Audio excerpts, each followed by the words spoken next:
So let's turn back to 1969 when those first women students arrived at Yale.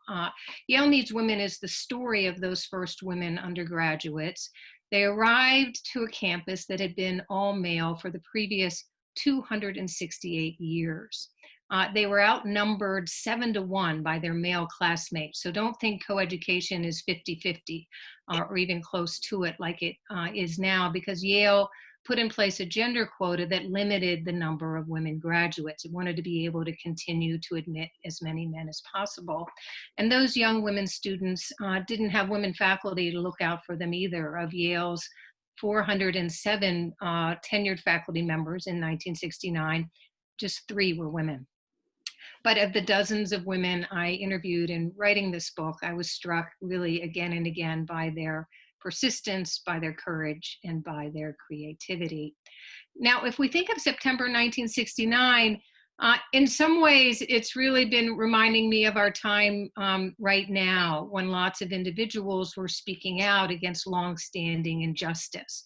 The Vietnam War was raging, as was the protest against it. The Black Power movement was changing how Americans saw race. The Stonewall riots had just happened right before those first women students arrived. So sort of showing people the discrimination faced by gay and transgender men and women.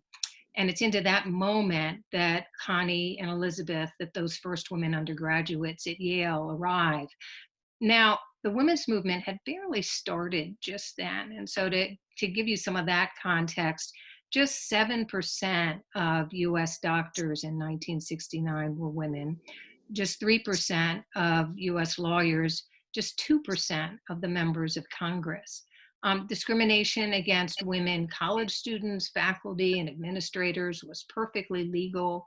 And if you think Yale was the only college that was turning women away at that time, you should think again. It really is the entire top tier of American colleges and universities, with some rare exceptions. 7 of the 8 Ivy League schools, even 2 public universities. It almost reads like a list of sort of who's who, from Amherst, Bowdoin, Brown, Dartmouth, and Duke at the start of the alphabet, to UVA, Wesleyan, West Point, Williams, and of course Yale at its end. So when Yale finally announces that it's going co-ed, the news is so shocking that the New York Times plays it on the front page